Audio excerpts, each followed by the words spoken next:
Kuchisake Onna was a legend that haunted the streets of Japan, a ghostly apparition of a woman with long flowing black hair and a surgical mask covering her mouth. The legend of Kuchisake Onna dates back to the feudal era in Japan, where she was a woman who was brutally disfigured by her husband. Her face was mutilated and she was left with a permanent scar from ear to ear. She became so obsessed with her looks that she started to wear a surgical mask all the time. She took her own life, but her spirit never found rest. She returned as a vengeful ghost, seeking revenge on anyone who dared to question her looks. The legend of Kuchisake Onna was passed down through the generations, and it became a popular topic among children. It was said that she would appear to children walking alone at night, asking them if they thought she was pretty, and then she would remove her surgical mask to reveal her disfigured face. She would then ask the children again if they thought she was pretty, and if they said no, she would kill them with a pair of scissors. Kuchisake Onna was once a beautiful young woman, the wife of a samurai. She was known for her stunning looks and her kind heart, but her husband was deeply jealous and possessive. One day, he accused her of cheating on him and took out his anger by slashing her face from ear to ear. Kuchisake Onna was left disfigured, and her husband fled the scene. After that, Kuchisake Onna disappeared from public view, only to re-emerge as a ghostly figure with a white surgical mask covering her mutilated face. She wanders the streets of Japan, often appearing to the children as they walk home from school or play in the park. The first sign of Kuchisake Onna's presence is a soft whisper calling out to the unsuspecting child. When they turn around, they are met with the sight of a woman with a long, flowing dress, her face covered by a surgical mask. She asks the child, "Is she pretty?" And if the child says no, she disappears. If the child says yes, Kuchisake Onna will remove her mask, revealing her grotesquely slit mouth, and ask again. At this point, the child is in mortal danger. If they say yes again, Kuchisake Onna will leave them alone, disappearing into the night. However, if they say no, Kuchisake Onna will kill them with a pair of large scissors she carries with her. These tales have been told for centuries and have been passed down from generation to generation. Some believe that Kuchisake Onna is the ghost of a woman who was wronged in life and is seeking revenge. Others believe that she is a demon or a spirit that preys on the innocent. The legend of Kuchisake Onna has become so well known in Japan that it has even inspired horror movies, books, and video games. But for many Japanese people, the story is a reminder of the power of the supernatural and the importance of being careful when walking alone at night. One man, who wished to remain anonymous, shared his own encounter with Kuchisake Onna. He was walking home from work one night when he heard the soft whisper behind him. He turned around and saw a woman in a long dress, her face hidden by a surgical mask. The woman asked him if he thought she was pretty, and he hesitated before answering. He said yes. Then she removed her mask, revealing her grotesque slit mouth, and asked again. The man quickly said yes and ran away as fast as he could. Although many people believe that the story of Kuchisake Onna was just a myth, there have been countless reports of sightings over the years. Some say that they have even seen her wandering the streets at night, while others claim to have heard her whispering in their ear. For those who believe in the legend, the best way to protect oneself from Kuchisake Onna is to carry a piece of iron or steel with them at all times. It is said that these metals can repel evil spirits and demons, and even help ward off Kuchisake Onna. Whether or not the legend of Kuchisake Onna is true, it has become part of Japanese culture and folklore. Her story serves as a cautionary tale to children and adults alike, reminding them to be careful when walking alone at night, and to always be on the alert.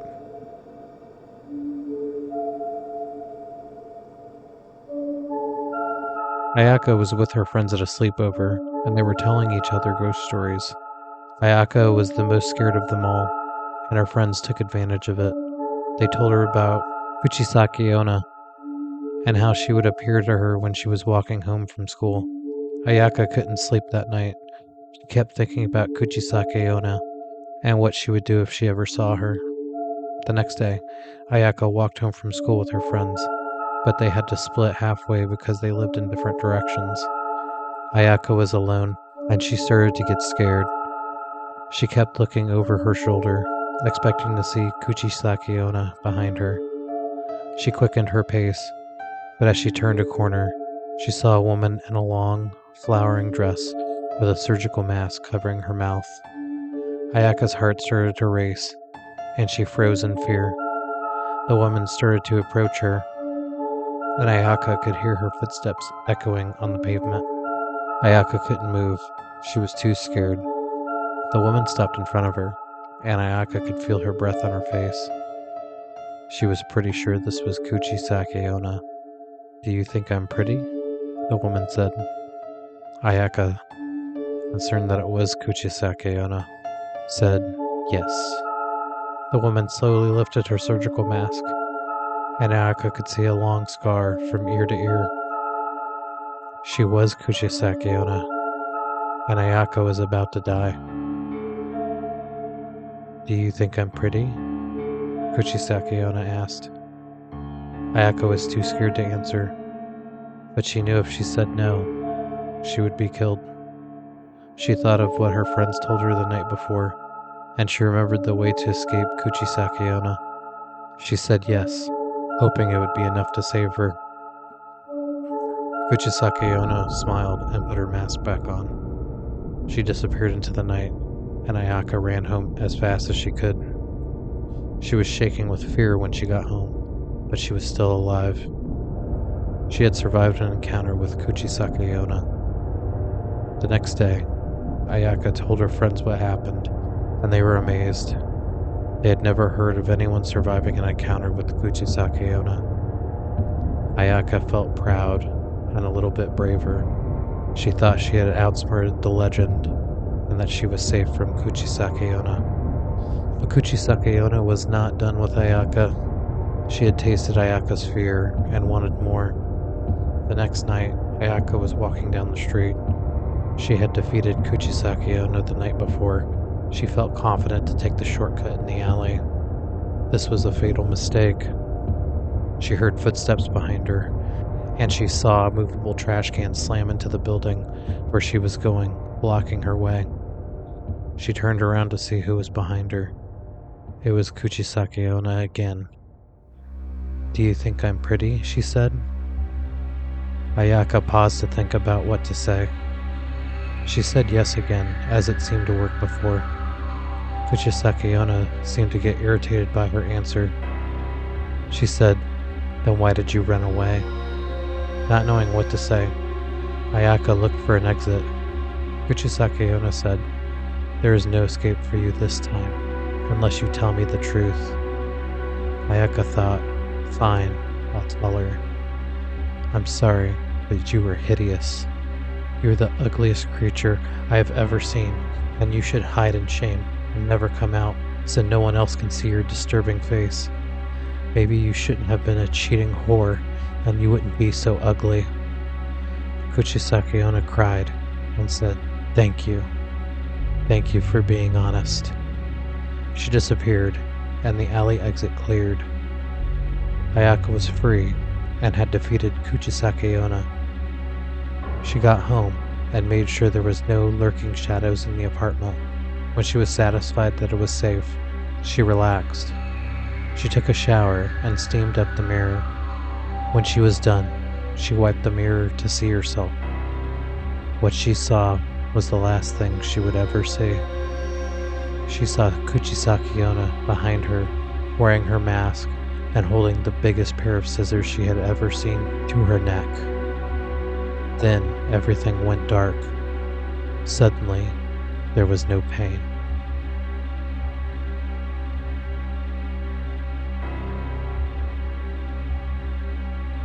Teke Teke is a Japanese urban legend, a ghostly creature that is said to haunt the country's train stations, schools, and other public places.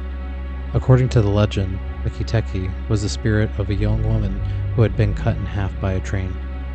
She was said to crawl around on her hands and knees, dragging her upper torso along the ground and emitting a chilling cry that sounded like Teke Teke. Many people had claimed to have seen her, a woman who was sliced in half at the waist, dragging her upper body along the ground while wielding a sharp scythe. Most people dismissed the legend as myth or an urban legend, but there were some who claimed to have encountered her. They described her as a beautiful young woman with long black hair, dressed in a white school uniform. Upon further inspection, they noticed her lower half was missing, and in its place was a gruesome stump that oozed blood. The story behind her gruesome appearance varies from person to person. Some do believe that she is a victim of a freak accident, while others believe that she was attacked, and her vengeful spirit seeks retribution. However, one thing is for certain: if you encounter her, she would hunt you down, and the only way to escape her wrath is to outrun her. One such person was a young girl named Yuki.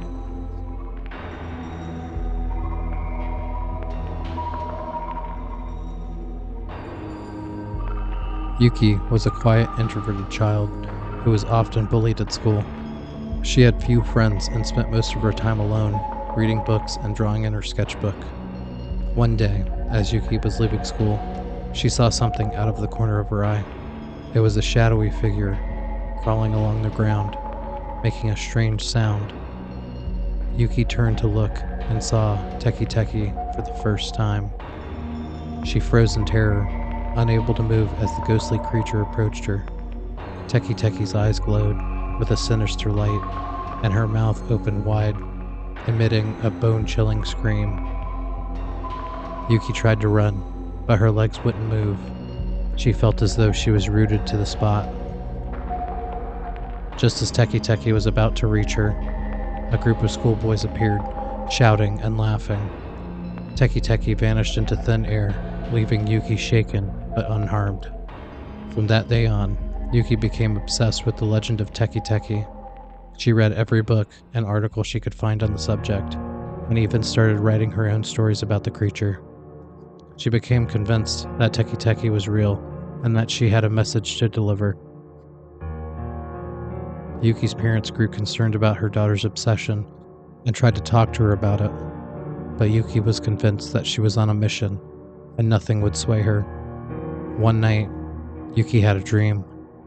In the dream, she was walking along a deserted train platform when she heard the sound of Teke Teke's cry. She turned to see the ghostly creature crawling towards her, her eyes glowing with an unearthly light. Yuki tried to run, but her legs wouldn't move. Teke Teke came closer and closer until she was right in front of Yuki. She reached out with her bloody stump and touched Yuki's forehead. At that moment, Yuki woke up, her heart racing. She knew that the dream was a message, but she wasn't sure what it meant. The next day, Yuki went to school as usual. She was walking through the corridors when she heard a cry that made her blood run cold. It was the sound of Teke Teke. Yuki turned around and saw the ghostly creature crawling towards her. She tried to run, but her legs wouldn't move. Teke Teke came closer and closer until she was right in front of Yuki. Yuki closed her eyes, waiting for the worst, but instead of attacking her, Teke Teke spoke. Her voice was soft and gentle, and she spoke in a language that Yuki didn't understand. Yuki opened her eyes and saw that Teke Teke was holding out a book. It was a sketchbook, just like the one that Yuki carried around with her everywhere. Teke Teke respected Yuki's desire to learn what happened to her, and Yuki respected Teke Teke. They both agreed with their eyes and went their separate ways. Yuki was lucky in this situation, but some are not so lucky.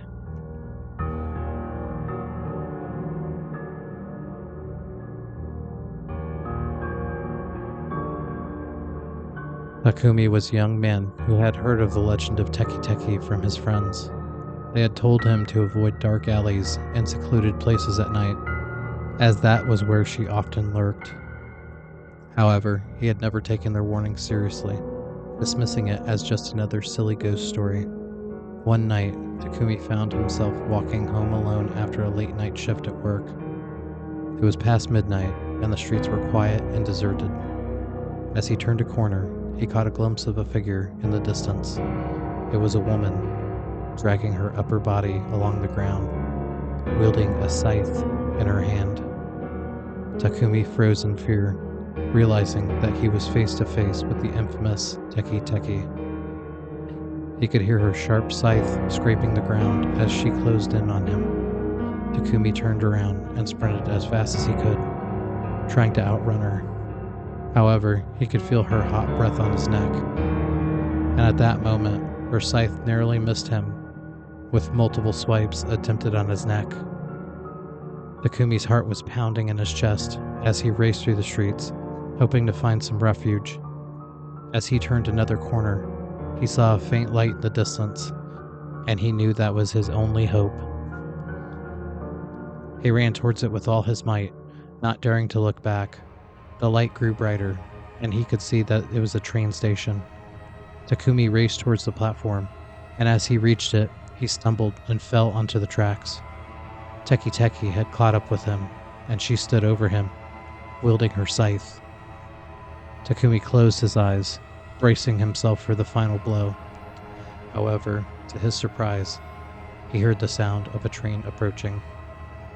The train was coming at full speed, and Takumi knew he had to get up and run. However, his legs wouldn't move, and he was stuck there. It's like his legs were paralyzed. Suddenly, he regained the use of his legs, and he scrambled to his feet, racing towards the end of the platform. Teke Teke was right behind him, and he could feel her breath on his neck.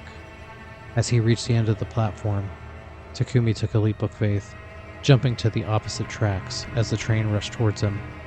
He landed on the opposite platform, rolling and tumbling to a stop. The train whizzed past him, and he could feel the heat as it zoomed past.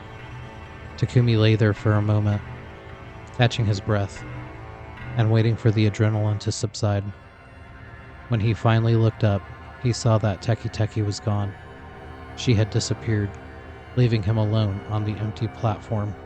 Takumi never believed in ghosts before, but his experience had changed him. He knew that he had narrowly escaped death, and it had been thanks to his quick reflexes and timely arrival of the train. He left the station, walking back to his apartment with his shaky legs. At least they worked, though. The fear of Teke Teke lingered in his mind, and he knew he would never forget his experience. From that day on, he avoided walking alone at night, always taking a taxi or a bus instead. A few months later, Takumi had let it go and finally got on a train. Everything seemed to be going fine, until the train's electricity seemed to be flickering. Then the lights went out. The train started suddenly picking up a considerable amount of speed. The other passengers were all looking terrified. They were all terrified because of him.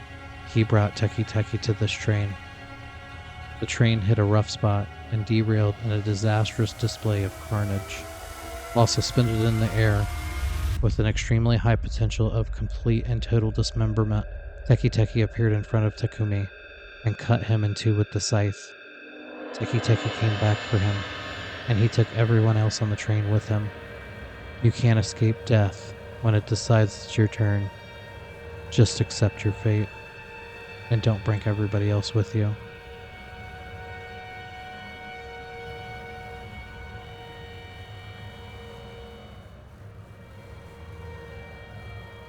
Emily arrived in Tokyo, captivated by the bustling streets, vibrant neon lights, and the promise of an unforgettable experience. She loved the city, but she had been there before and wanted to see something new. Eager to explore the lesser-known corners of Japan, she ventured into the countryside by train, where the veil between the physical world and the supernatural is said to be thin. Her path led her to a secluded village nestled among the mist-shrouded mountains. The village was interesting and mysterious, with traditional wooden houses and winding streets that seemed frozen in time. The locals were welcoming, but were whispering something among themselves while looking at her. She asked them, hoping to understand more. They simply said, "Yuri." They were all pointing at the darker section of the sky. Unsure what that was, she shook her head like she understood and moved on. Emily decided to delve deeper into the heart of the village. She discovered an abandoned shrine, covered in moss and surrounded by towering trees. Ignoring the warning signs, she stepped inside, feeling the weight of centuries-old prayers and unspoken secrets. As dusk settled, darkness engulfed the village, and a bone-chilling wind whispered through the trees. Shadows danced eerily along the cobblestone paths as Emily explored further, her footsteps echoing through the silence. Suddenly, she heard a distant wailing, echoing from the depths of the village. The sound sent a shiver down her spine, but curiosity compelled her to follow the mournful melody. Guided by an unseen force, she arrived at an ancient cemetery, its gravestones weathered by time. Among the graves, a figure materialized, a ghostly woman dressed in a traditional white burial garment. Her face was pale and gaunt, and her eyes glowed with an otherworldly light. Emily froze in terror as the ghostly apparition slowly approached, her ethereal voice carrying a sorrowful lament. The ghostly woman revealed herself as Yumi, a tragic figure who was wronged in life and left to wander as a vengeful spirit. Bound by her anguish and resentment, she sought justice for the injustices inflicted upon her. Unable to resist Yumi's compelling gaze, Emily was drawn into the nightmarish realm, a twisted parallel world where the line between the living and the dead is blurred. Yumi's wrathful spirit unleashed a torrent of supernatural horrors upon her, tormenting her with visions of her own fears and regrets. Haunted by relentless spirits and trapped in the labyrinth of terror, Emily fought to escape the clutches of this malevolent force. Every corner she turned revealed more nightmarish entities, each more ghastly than the last. With every ounce of strength, Emily called upon her wits and courage to break free from this haunting nightmare. She eventually was able to run away from the cemetery and found safety in the woods. Finally, as dawn broke, the ghostly realm began to crumble. Emily found herself gasping for breath in the woods. The spirits faded away, leaving her shaken and scarred, but alive. With her heart pounding, Emily stumbled back to the village, her mind reeling from the nightmarish encounter. As she left the cursed village behind, she carried the weight of her harrowing experience, a reminder that in the land of ancient traditions and folklore, the supernatural can become a horrifying reality. She got back to Tokyo and checked into the nicest hotel that she could find. She decided to stay in the city for the rest of her trip. She had enough fun and was ready to relax. If you go out into the unknown looking for a new experience, you just might find it. Don't be surprised if it's not what you had expected.